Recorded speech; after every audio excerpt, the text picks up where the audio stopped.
우리가 예수님의 가르치신 기도에 이어서 신앙의 위인들의 응답받는 기도 시리즈의 말씀을 나누고 있는데요. 전전주부터 믿음의 조상 아브라함과 그의 아들 이삭과 오늘은 그의 손자 야곱의 기도가 나옵니다. 이 야곱이라는 이름의 뜻은 히브리어로 야코브라고 해서 발 뒤꿈치를 잡는 자라는 뜻입니다. 이 야곱이 태어날 때 그 형 에서의 발꿈치를 잡은 데서부터 비롯된 것이죠.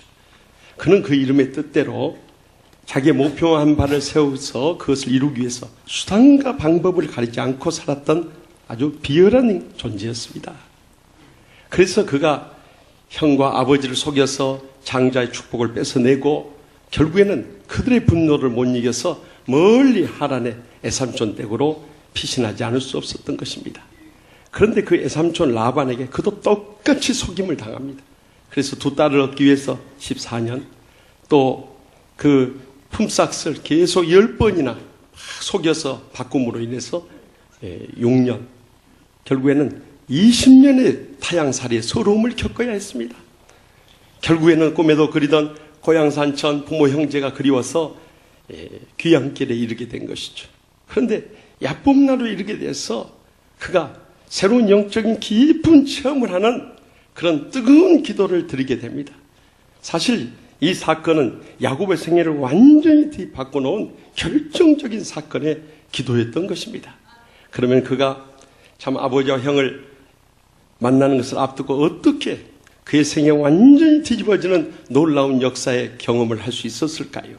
먼저 본문 22절 말씀 다 같이 읽겠습니다. 밤에 일어나 두 아내와 두 여종과 11 아들을 인도하여 야복나루를 건널세. 아멘. 여러분, 밤이라는 시간은 우리 인생을 이 센티멘트를 감상적으로 만들어요. 그래서 왠지 불안하고 또 낙심되고 또 두렵고 떨리는 그런 생각들이 많이 들어요. 그래서 많은 사람들이 밤에 자기 자신의 삶의 좌절을 느끼거나 또한 범죄를 하거나 스스로 목숨을 끊어버린 사람들이 얼마나 많은지 모릅니다. 그런데 야곱은 이러한 밤에 좌절하거나 절망하지 않았다는 거예요. 오히려 밤에 일어났다는 이 단어를 주목할 수 있길 바랍니다. 그래서 두 아내와 두 여종과 11 아들과 그 모든 종들과 소유를 다 야복나루를 건너게 한 거예요. 사실 당시에 밤에 강을 건넌다는 것은 대단히 위험스러운 일이었습니다. 참 위기의 상황 가운데 목숨을 걸지 않고는 밤에 이렇게 강을 건넌 일이 거의 없었습니다. 그럼에도 불구하고 그는 그 절박한 상황 속에서 결단하며 일어서지 않을 수 없었던 것입니다. 여러분, 우리 인생에서도 마찬가지. 살다 보면 어렵고 힘든 일이 얼마나 많이 있습니까? 우리 부모님들만 어렵고 힘든 것이 아니라 우리 자녀들도 너무 어렵고 힘들게들 살아가고 있어요. 그래서 어떤 집사님 아들이 그렇더랍니다. 아, 나는 개처럼 살고 싶다 그러더래. 부모님 깜짝 놀라가지고 왜 개처럼 살고 싶다고 했니? 그러니까 우리서 키우는 강아지는 늘 알아서 밥도 챙겨주고 또 대소변도 다 봐주고 또 샤워도 시켜주고 또 때를 따라 데리고 나가서 산책도 하고 또 집에서 참 편히 쓸 수 있는 잠자리가 보장되어 있어서 언제든지 가서 늦잠을 자도 누가 깨우는 사람이 없고 또 밤늦게까지 안 잔다고 야단치는 사람도 없고 개팔자가 상팔자 아니에요. 그러니까 저도 개처럼 살고 싶어요. 그러더니 얼마나 살기 힘들면 그러겠어요. 그것이 그 아들 청년의 만의 문제입니까? 어제 신방을 갔는데 어느 권사님이 얼마나 남편에게 속을 썩었든지 저는 개만 또 못한 여자예요. 그러는 거예요. 그래서 왜 그러냐니까 남편이 직장 갔다 오면 강아지한테는 얼마나 잘했지. 요미야 그동안 잘 있었죠? 별일 없었죠? 어디 아픈 데 없죠? 그 인간이 그 강아지한테는 쩌쩌쩌 그렇게 잘하면서 나한테는 커녕은 그냥 말 한마디 안 해주니까 나는 걔만 또 못한 여자 아니에요. 그러는 거예요. 참, 원사님 이야기 들어보니까 또 이해가 되대요. 다들 우리 인생이요. 고통과 불행과 이 절망이 없는 인생이 없어요. 그러나 이 고통의 밤에도 우리는 결단코 낙심하거나 좌절하거나 절망해서는 안 된다는 거예요. 그때 오히려 믿음으로 일어설 수 있는 계기로 삼을 수 있기를 바랍니다. 지난 주간에 한 일간지에 보니까 신약을 개발하는데요, 적어도 10년 이상 걸리고요, 1조 원 가까이 들고요, 한 2,000번의 실패를 거듭해야 새로운 약이 하나 개발된다는 거예요. 그런데 아동학자들의 연구에 따르면 우리 아기들이 이 걸음마를 배우는데 한 2,000번 정도는 넘어졌다가 일어서는 그 훈련을 되풀이하면서 일어서게 돼요. 그러니까 우리가 어린 시절부터 다 2,000번 이상 다 쓰러졌다가 일어선 인생들이에요. 그렇기 때문에 우리는 앞으로 어떤 시련과 역경이 와도 하나님이 살아계시는가, 내가 교회에 나가야 되는가, 내 인생 살아야 되는가, 이런 마음의 의심과 회의가 생기다 할 때 이것을 과감하게 물리칠 수 있길 바랍니다. 여러분, 히브리어로 이 광야와 하나님의 말씀이라는 단어는 어원이 같은 단어예요. 그 의미가 무엇입니까? 광야는 하나님의 말씀을 대면하는 곳이라는 거예요. 이 광야 같은 인생을 살아가면서 우리가 시련과 역경을 당하는 것은 우리를 시험하고요, 연단하고요, 인내하게 해서요, 하나님 말씀을 지켜 행하고요, 복을 주시고요, 귀하게 쓰시기 위해서 연단한다는 것을 잊지 마시기 바랍니다. 지난 주간에는 저기 부산 광진교회 부흥성에 인도하러 갔다가요, 참 교회가 은혜롭고 행복한 교회, 저 같은 사람 부를 필요도 없겠던데 그래도 또 새로운 은혜를 사모하고 불러주셔서 정말 놀라운 치유의 은혜를 체험하고 왔어요. 사실 부산 사람들이 좀 마음이 이렇게 투박스러운데도 얼마나 치유의 복음 앞에서 은혜를 받고 눈물로 통이 자복하고, 하여튼 그 목사님 내부터 시작해서 장로님, 권사님, 집사님들까지 너무너무 은혜를 받아요. 다 여러분들이 기도하시고 성령님이 역사하시고 치유하기 때문인 줄 믿으시기 바랍니다.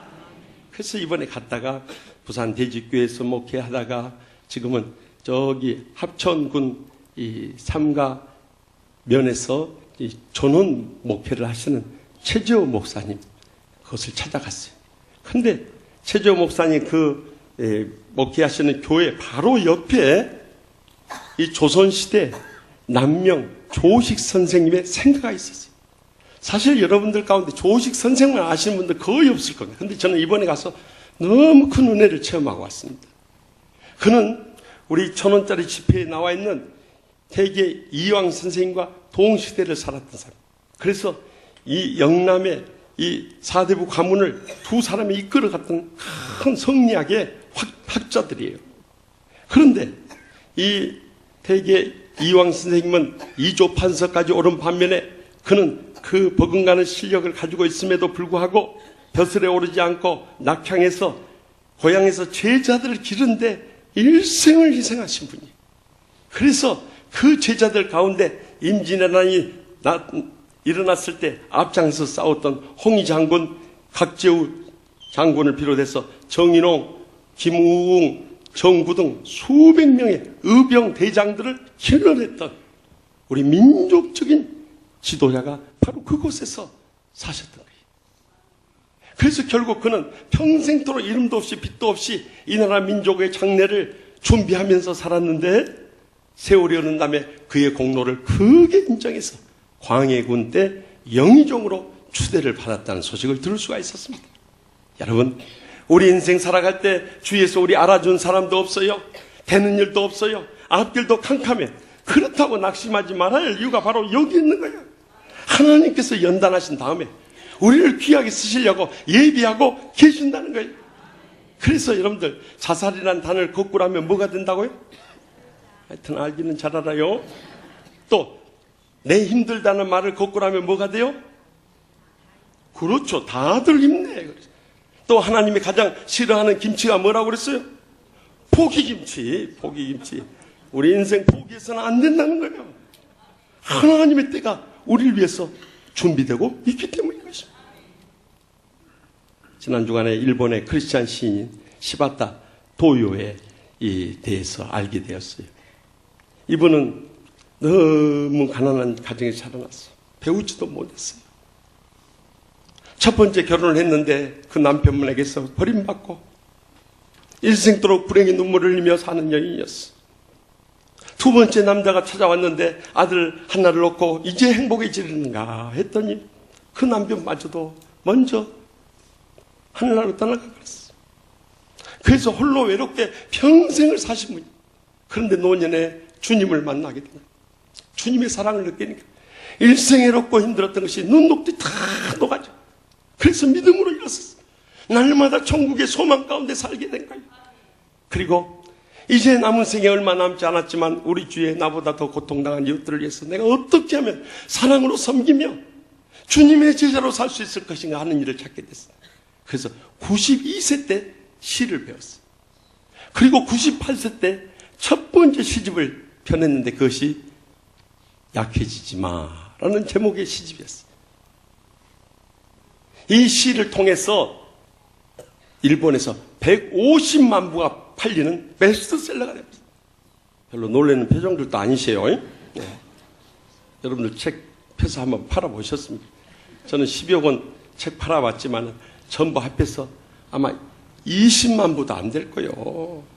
그런데 이분은 한 권의 시집이 150만 부를 판 거예요. 그런데 모든 시들이 우리에게 위로하고 격려하고 주님의 사랑을 나누는 시들이에요. 그 약해지지 마 시 가운데 이런 내용이 있잖아. 불행하다고 한숨 쉬지 마. 햇살과 산들 바람은 한쪽 편만 들지 않아. 꿈은 평등하게 꿀 수 있는 거야. 나도 괴로운 일 많았지만 살아있어 좋았어. 너도 약해지지 마. 그 시 한 절 한 절이 우리의 마음을 감동하는 추억 같은 시예요. 더욱이 그가 100세를 앞두고 재작년에 100세라는 제목의 두 번째 시집을 폈어요. 거기에는 재작년 동일본 대지진과 쓰나미로 인해서 수많은 희생된 그 유가족들을 위로하는 시가 적혀 있었어요. 이제 곧 100세가 되는 나, 천국에 갈 날도 머지 않았겠지요. 그땐 햇살이 되고 바람이 되어 여러분을 응원할게요 라고 기록됐어요. 그녀의 그 생의 마지막 순간까지 시를 써서 수많은 사람들에게 위로하고 희망을 심어주고 용기를 북돋아준 생애. 결국 금년 1월 20일 101세를 일기로 하늘나라에 하나님의 부르심을 받을 때까지 일생도 그렇게 사랑의 섬김을 살았던 거예요. 여러분 얼마나 아름답고 감동적인 인생의 마무리입니까? 그렇기 때문에 우리의 인생 마지막 순간까지도 하나님께 대한 믿음을 가지고 일어서서 주님을 찬송하며 영광 돌리며 행복하게 살아갈 수 있길 바랍니다. 그래서 고라 자손의 시 가운데 시편 42편 5절과 11절과 43편 5절에 세 번이나 되풀이돼서 강조된 구절이 나와요. 내 영혼아 내가 어찌하여 낙심하며 어찌하여 내 속에서 불안해하는가. 너는 하나님께 소망을 두라. 그가 나타나 도우심으로 말미암아 내가 여전히 찬송하리로다. 분명히 약속하지 않습니까? 그러므로 우리 인생에 어떤 환난과 고통이 닥쳐온다 할지라도 이제는 살아계신 하나님께 소망을 두고 일어설 때 거기서부터 하나님께서 우리를 도와주셔서 모든 인생의 문제는 풀려질 것만 아니라 하나님께서 더 놀라운 위로의 찬양이 울려 퍼지게 하고 하나님의 얼굴을 내 삶 가운데 친히 배우는 놀라운 역사를 체험하게 될 줄 확실히 믿습니다. 계속해서 본문 24절 말씀 다 함께 읽겠습니다. 야곱은 홀로 남았더니 어떤 사람이 날이 새도록 야곱과 씨름하다가. 아멘. 야곱은 이제 사랑하는 가족들과 종들 전부 야복나루를 건너 계시고 야복나루 남쪽에 혼자 남았어요.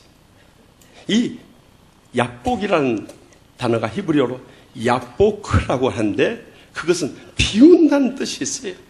그는 지금까지 수단과 방법을 가리지 않고 자기 모든 것 긁어 모으고 채우는 일에 급급하며 인생을 살았던 사람.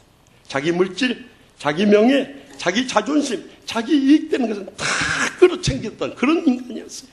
그런데 이제는 하나님 앞에서 모든 것을 비우기 시작했어요. 자기의 모든 욕심도 비우고요. 욕망도 비우고요.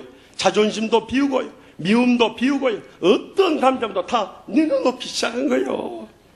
그때 어떤 사람이 그에게 다가와서 날이 새도록 이 야곱과 씨름을 하게 된 거예요. 나중에 알고 보니까 그분이 바로 하나님이셨던 거예요. 그는 야복나루에서 모든 것을 다 비웠을 때 주님을 만나는 놀라운 은혜를 체험할 수 있었던 것입니다. 여러분, 내 안에 무언가 채워져 있어서는 절대 주님 새롭게 못 만나는 것입니다. 그러나 우리 모든 거 다 내려놓을 때 우리는 내 곁에 살아계신 하나님의 얼굴을 확실히 뵙는 놀라운 역사를 체험하게 되는 것입니다. 바로 그것이 날마다 우리가 가져야 할 주님과의 시간인 거예요. 일본의 크리스찬 의사요, 또한 건강 에세이 저자인 사이쇼 히로시가 쓴 아침형 인간이라는 책이 있어요. 그가 이 일본의 성공하고 장수한 모든 재벌들을 서베이를 해봤어요. 그랬더니 그들에게서 공통점이 있었어요. 그것은 모두 다 밤 11시 이전에 잠들고 새벽 5시 이전에 일어나서 아침부터 뛰는 분들이었어요. 그랬더니 실제로 낮에 일한 것보다도 그들의 집중력이라든가 일의 능률이라든가 효과라든가 모든 이 가업의 열매들이 3배가 더 높더라는 거예요. 그래서 이 아침형 인간이라는 책을 썼어요. 저는 감히 여러분들에게 권하고 싶은 것은 우리 크리스찬들은 삶의 라이프 사이클을 바꾸어서라도 나는 야행성 동물이다 뭐 그런 소리 하지 마시고요. 이제는 새벽형 크리스찬으로 거듭날 수 있길 바랍니다. 우리가 조금만 일찍 자고 또 일찍 일어나면 얼마든지 새벽에 주님과 나만의 시간을 가질 수 있는 거예요.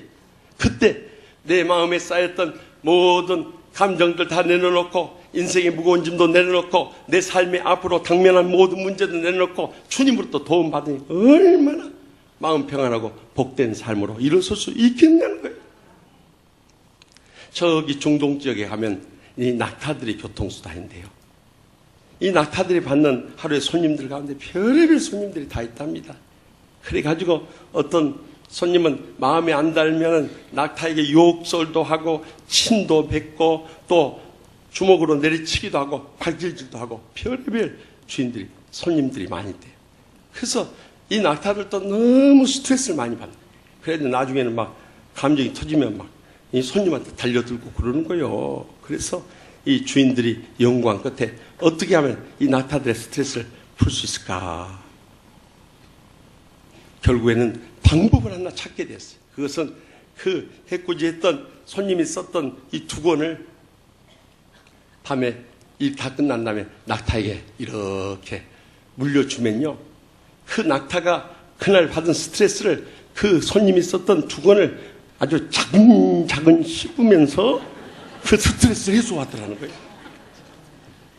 그래가지고 이 상처를 덜 받은 낙타들은 한두 시간 씹다가 피곤해 지쳐 잠드는데 아주 가슴에 상처가 깊은 낙타들은 아주 밤새워서 씹어버리고 아주 날을 새버리는 그런 낙타를 또 있더라는 거예요. 그런데 놀라운 사실은 그렇게 씹고 풀고 나니까 아침에도 발걸음도 가볍게 일어나서 가더라는 거예요. 저는 그 이야기를 들으면서 영적으로 막 오는 감동이 있었어요. 여러분 살다 보면 우리도 마음에 상처받고 스트레스 받고 피곤해 지치는 일들이 얼마나 많습니다. 그때 하나님 앞에 와서 자근자근 다 내려놓을 수 있길 바랍니다.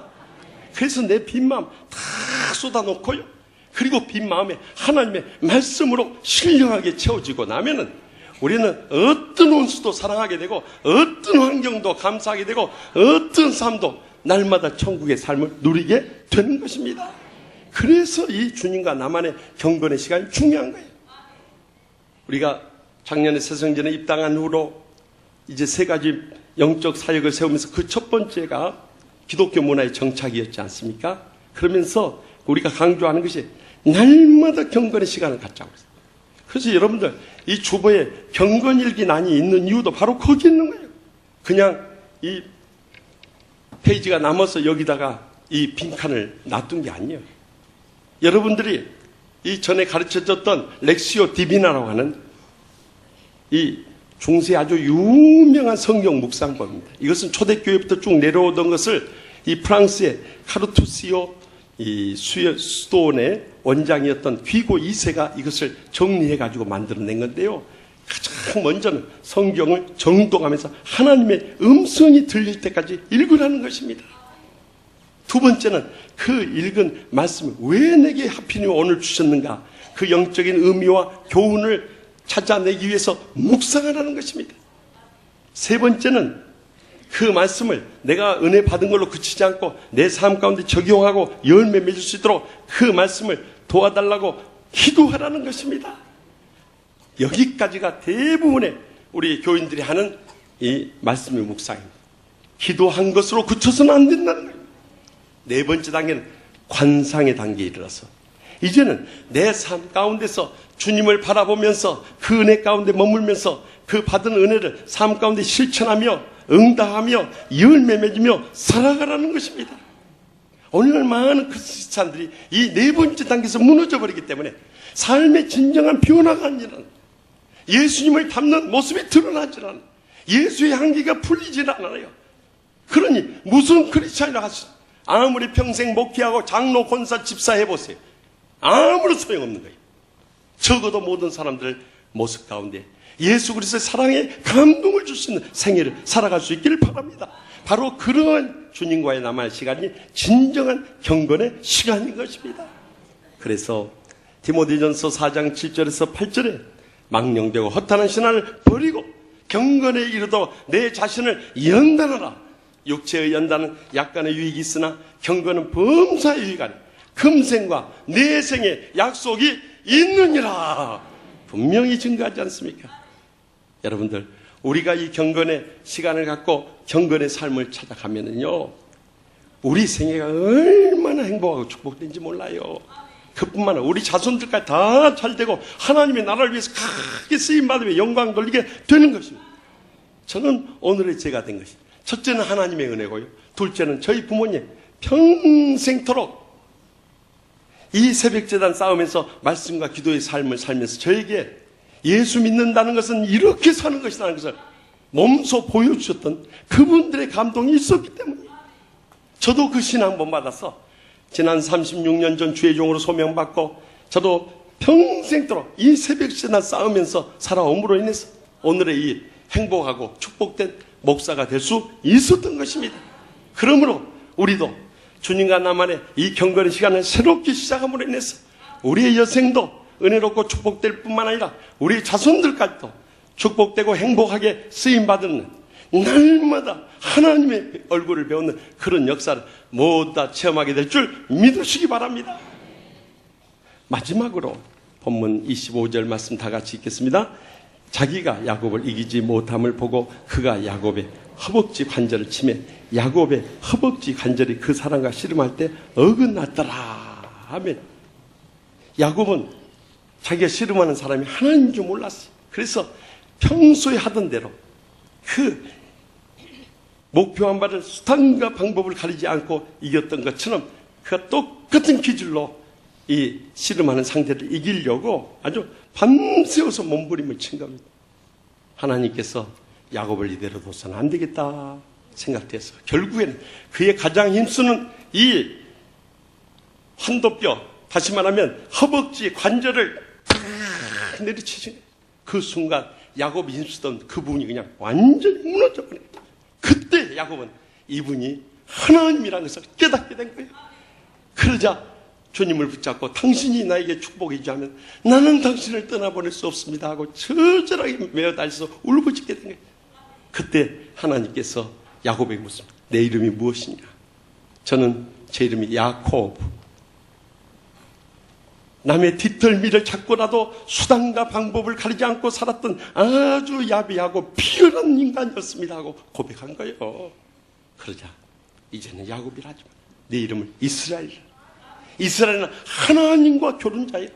하나님께 매어달려서 하나님의 복이 없이는 살 수 없음을 간절히 매어달리는 너는 신앙의 사람으로 거듭났노라 하고 선포하게.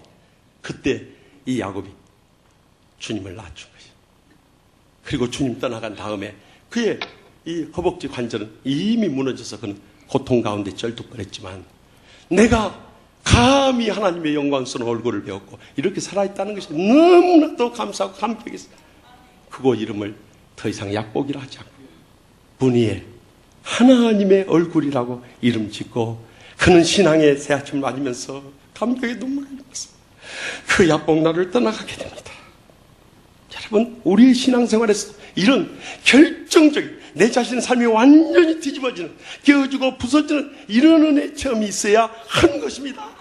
그래야 영적으로 거듭나서 누가 보더라도 야, 예수 믿는 사람들 저렇게 살아야 되고 하는 큰 감동을 주는 은혜의 삶을 살아가게 되는 거예요. 근데 왜 그게 안 되냐? 아직도 내 힘쓰는 부분을 붙잡고 있기 때문에, 그거 내세우고 그거 우기고 그걸로 큰 소리 치면서 모든 것을 살아가려고 하기 때문에 우리는 그런 변화가 탁 막혀 있는 거예요. 우리의 힘쓰는 부분이 무엇입니까? 어떤 사람은 훌륭한 가문일 수도 있어요. 어떤 사람은 빼어난 미모일 수도 있어요. 어떤 사람은 뛰어난 실력일 수도 있어요. 어떤 사람은 막강한 재력일 수도 있어요. 어떤 사람은 남부로 하는 그런 명예와 지혜일 수도 있어요. 심지어는 그 개 같은 성질일 수도 있어요. 더 심각한 문제는 영적인 교만이라는 거예요. 더 이상의 영적 지도를 받으려고 하지 않아요. 이것은 완전 신앙이 끝이 다 가버린 거예요, 여러분. 그것이 깨어지기 전에는 어떤 인생도 깊은 은혜를 체험할 수 없고, 날마다 주님을 배우는 행복의 감격을 경험할 수도 없고, 삶 가운데 하나님께 부어주시는 온전한 축복을 누릴 수도 없는 것입니다. 그러니 어떻게 하나님의 영광을 드러낼 수 있겠냐는 거예요. 전전주 금요 심야 기도를 마치고 우리 교회 등록한 지 얼마 안 되는 신혼부부가 저희 목사실을 찾아왔어요. 무슨 일을 하니까, 저희 부부가 결혼한 뒤에 지난 1년 6개월 동안 우리가 평생 다닐 교회를 찾자 해서 이 근방 강서구 양천구 싹 그리가 찾아온 곳이 어디게요? 물론 치유하는 교회죠. 그래서 우리 교회를 찾아왔어요. 그런데 이제 출산의 때가 돼서 여기 가까운 유광사 산부인과에 갔더니 자궁에 혹이 생겼다는 거예요. 목사님 어떻게 하면 좋아요? 하고 찾아왔어요. 그러니 여러분들 어떻게 하면 좋습니까? 목사는 그런 어려운 일을 닥칠 때 그저 하나님의 도우심을 구하며 간절히 기도해 주는 수밖에 없어요. 그래서 하나님의 영광을 위해서 우리 같이 기도합시다. 그리고 간절히 기도한대요. 이렇게 안수 기도를 해도요, 이분이 낫겠다 안 낫겠다 하는 거 거의 알 수 있는 게 뭐냐면 결국 그분의 믿음이에요. 어떤 분들은 아무리 안수 기도해도 입 딱 다물고 버티고 있어버리네. 그러니 기도가 튕겨져 나와버려요. 그러면 안 되겠다면 기도하려고 데려오신 분이 아멘해, 아멘해, 아멘해 막 그러네요. 그래 마지못해 아멘, 아멘 그러고 하는 사람들. 근데 어떤 분들은 아멘, 아멘 하면서 그 기도가 그대로 이루어질 줄 믿습니다 하고 믿음으로 고백한 분이 있어요. 근데 그 자매님은요, 얼마나 믿음이 갈급하고 간절한지 눈물을 줄줄 흘리면서 아멘 아멘 하면서 울부짖는데 막 제 가슴이 뜨거워지고 막 감동이 될 정도. 그래서 하나님 아버지, 우리 자매님 출산하는데 지장 없도록 하나님 아버지 이 자궁에 있는 혹을 치료받을 수 있는 길을 열어주시옵소서 하고 간절히 기도했어요. 그런데 그 결과 어떻게 되었게요? 그 다음날 토요일날 오전에 수술 일정을 잡으려고 유광사 산부인과를 또 갔어요. 의사가 마지막 이 CT 촬영을 했는데요, 그 혹이요 온데간데 없어져 버렸어요. 그래 의사가 어디로 갔나 어디로 여러분 어떻게 이런 일이 났어요? 그래서 지난 주일날 교구 목사님, 주인자 목사님 저한테 그러는 거예요. 목사님 엊그제 안수기도 해줬던 분 혹이 사라져버렸답니다. 할렐루야. 제가 월요일날 새벽재단에 엎드려서 하나님 앞에 기도했어요. 하나님 아버지 어떻게 이런 놀라운 역사를 이룰 수 있습니까? 하고 기도하는 가운데 저에게 깨달아지는 놀라운 감동이 있었어요. 사실 그 자매님은 저기 경북 구미의 장로님 권사님 가정의 따님이고요, 그 남편 되는 분은 저기 경남 통영의 안수집사님 권사님 가정이에요. 아주 신실한 양가 가정이에요. 더구나 그 자매님은 나중에 알고 보니 스튜어디스예요. 그래서 내가 왜 이렇게 키가 크고 아름다운 자매가 우리 교회에 있는가 했더니 스튜어디스요. 그러니까 외모도 아주 수려하게 생겼어요. 그뿐만 아니라 남편도 아주 멋지게 생기고, 제가 볼 때는 그 가정에 부족함이 없는 거예요. 그런데 그로 인해서 영적으로 교만할까 봤어. 철저히 주님만 의지하고 믿음으로 이 가정을 이렇게 세우지 않으면 안 된다는 하나님의 사랑에 채찍이었다. 그 뜻을 깨닫고 나니까 얼마나 내가 하나님께서 그 가정을 앞으로 크게 쓰시려고 그러구나. 큰 은혜를 체험할 수 있어요. 여러분, 우리의 힘쓰는 부분 그거 붙잡고 살아가면요, 결국 우리가 깨뜨리지 않으면 하나님께서 손을 들어서 사람의 막대기와 인생의 채찍으로 깨부수는 것입니다. 그때는 얼마나 고통이 심하고 손해를 많이 당하고 말할 수 없는 불행의 밑바닥에 몸부림친 줄 아십니까? 그러기 전에 우리가 여기서 살아날 수 있는 길이 있습니다. 바울사도가 갈라디아서 2장 20절에 뭐라고 배웠어요? 내가 그리스도와 함께 십자가에 못 박힌다. 그런즉 이제는 내가 산 것이 아니요 오직 내 안에 그리스도께서 사신 것이라. 이제 내가 육체 가운데 사는 것은 나를 사랑하사 나를 위하여 자기 자신을 버리신 하나님의 아들을 믿는 믿음 안에서 사는 것이라. 우리가 날마다 주님 앞에 하나님 아버지, 내가 교만하지 않습니까? 내가 살아있지 않습니까? 내가 주님의 영광을 가리지 않습니까? 철저히 깨어주고 죽어질 수 있길 바랍니다. 거기서부터 성령의 불같은 역사가 새롭게 일어나게 될 줄 믿으시기 바랍니다. 옛말에 우생 마사라는 말이 있어요. 소는 살고 말은 죽는다는 말이 있어요. 그 말의 유래는요, 소와 말이 이 저수지에서 수영을 하는데 말이 소보다 한 2배를 수영을 잘해버려요. 그런데 한 번은 그 마을에 물난리가 났어요. 모든 이 가축들이 다 휩쓸려 가는데 말은 자기가 수영 잘한다고 거기서 수영 실력을 막 발휘하는 거예요. 그런데 그 급류 앞에서 어떤 수영 실력도 발휘할 수 없는 거예요. 결국에는 몸부림치다가 지쳐가지고 떠날려가면서 익사해버리더래요. 그런데 소는 처음부터 수영 못하는 것을 자기가 아니까 그냥 그 물살에 몸을 맡겨버리더래요. 그래서 툭 가다가 강둑 주변에 탁 닫아가지고 살아났더래요. 그걸 보면서 우생 마사라는 말이 생겼다. 우리 신앙생활도 역시 마찬가지예요. 내가 지금 힘쓴다고 큰 소리 치다가 어느 날 갑자기 탁 쓰러져 세상 떠나. 그러나 겸손히 엎드려서 주님의 뜻만 찾고 주님의 영광만 구하고 주님의 맡긴 삶에 충성하며 평생 살아가십시오. 그런 사람들 평생도록 장수하며 축복 누리며 행복의 감격 속에 살아가게 되는 것입니다. 내 가장 힘쓰는 부분이 깨어질 때 비로소 세상도 없고 나도 없고 사랑의 주님만 보이는 날마다 하나님의 얼굴을 배우는 천국의 행복과 축복의 감격 속에 살아가게 될 줄 분명히 믿으시기 바랍니다. 부족한 정도요. 신학대학원 입학했을 때 여러분 장신대 신학대학원이 얼마나 힘든지 아십니까? 서울대 연고대 나와도 다 떨어집니다. 그래서 재수, 3수, 4수, 5수, 6수, 7수까지 해서 들어가요. 그런데 거기에 제가 2등으로 들어간 거예요.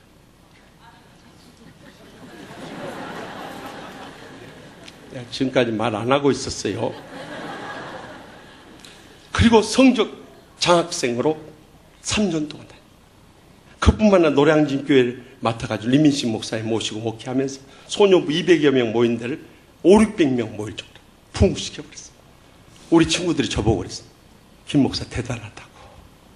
앞으로 유학 다녀오면 몇십만 명 목회할 거라고. 저는 정말 제가 대단한 줄 알았어요. 대머리가 단단하다는 뜻인데 그 뜻을 몰랐어요. 그리고 미국 프린스턴 신학대학원에서 전액 장학금을 받고 미국 유학을 갔던 거예요. 그냥 얼마나 기고만장했어요. 그런데 하나님께서 유학생활의 광야 훈련장으로 저를 내몰아서 거기서부터 연단이 시작됐는데 첫 강의 들어가면서부터 제가 깨어지기 시작한 거예요. 처음에는 강의를 알아듣겠는데 나중부터는요 막 학생들이 질문이 막 여기저기서 터져 나오면서 강의가 이리 튀고 저리 튀는데 감을 잡을 수가 없는 거예요. 그때부터 자세를 막 야, 미국 놈들 영어 너무너무 잘한다. 내 실력으로는 도저히 못하라고. 그때부터 하나님 아버지 주님의 지혜가 없이는 저는 여기서 공부 못합니다. 밤을 지새면서 이제 기도하면서 매달리기 시작한 거예요. 그뿐만 아니라 저 자식 먹여 살려야 해서 학교 식당에서 접시 닦기를 했어요. 제가 한국에 있을 때 접시는커녕 라면 끓여 먹은 냄비도 안 닦았던 사람이에요. 그런데 식당에서 백인, 황인, 흑인들, 전도사들, 신학생들 식사 끝나면 식사 다 하셨습니까? 물어가지고 접시 가져와서 그 주방에서 기름때를 벗길 때 얼마나 서러움의 눈물이 나든지 내가 접시 닦기로 여기까지 왔네. 막 눈물이 쏟아져. 그때 늘 눈물을 흘리면서 불렀던 노래가 울려고 내가 왔나? 누굴 찾아 여기 왔나? 낯설은 타양 땅에 내가 왜 왔나? 서러움의 눈물이 그렇게. 그런데 이제 박사과정 들어가서 이민 목회, 담임 목회 처음 했어. 저는 그 전까지만 해도 리민시 목사님 밑에서 얼마나 평안하고 행복한 목회를 했는지 몰라. 이민 목회, 담임 목회 다 하니까 이제 마지막 저의 남은 자존심까지 완전 주님께서 깨뜨리고 짓밟아 버린대요. 그때는 이제는 하나님 아버지 주님의 은혜가 없이는 한순간도 살 수 없습니다. 그 고백이. 그 전까지만 해도 저는 I'm somebody. 나는 특별한 사람인 줄 알았어. 그런데 이미 목회하면서 주님께서 철저히 있게 부신데 I'm nothing without the Lord. 주님 없이 나는 아무것도 아니었다. 그때부터 눈물의 목회가 시작된 거예요. 하나님, 주님의 은혜가 없이는 나는 한순간도 목회 못합니다 하면서 매달리 시작. 결국에는 그 시카고 연합장로교회 60여 명 모이던 교회, 어른 30명, 학생 100명에서 한 400여 명 출석하는 교회라고 조그만 대학 구입해서 리모델링하고 거기서 목회사 하면 다 마치고 박사학위 받고 한국에 돌아왔어. 우리 친구들이 난리가 났어. 김 목사가 남들이 전공하기 어려운 가족 치료학으로 PhD 시카고 신학대학원에서 박사학위 받고 또 이민 목회도 몇 배 부흥시키고 이렇게 왔다고 축하연을 열어줬어요. 제가 거기서 친구들 앞에 이런 고백을 했습니다. 여러분은 제가 학업에 성취하고 목회 성공해서 이렇게 환영하는지 모르지만 저의 솔직한 심정은 저는 야뽕나루에서 가장 힘쓰는 부분이 완전해요. 진짜로 절뚝거리면서 야뽕나루를 행복하던 그 야곱의 모습이 바로 제 모습입니다. 저는 특별한 사람인 줄 알았는데 저는 아무것도 아니었습니다. 제가 그때 눈물로 그렇게 고백을 했어요. 사실이 그랬고요. 저는 지금도 그럽니다. 선후배 동료들, 목사들 만나면 어떻게 그 52건의 고소도 이겨내고 교회도 뜨겁게 붕시키고 아름다운 성전도 지었냐고. 김 목사 대단하다고. 저는 그때마다 그렇게 고백합니다. 저는 14년 동안 하나님의 연단을 받으면서 저는 아무것도 할 수 없는 것을 깨닫게 됐어요. 그러나 단 한 가지, 하나님의 은혜로 이렇게 살아났을 뿐만 아니라 날마다 하나님의 얼굴을 배우는 천국의 행복과 축복의 감격 속에 묵지하고 있습니다. 이렇게 고백합니다. 사랑하는 성도 여러분, 우리 인생 가운데 남모르는 눈물과 고통과 아픔들이 얼마나 많이 있습니다.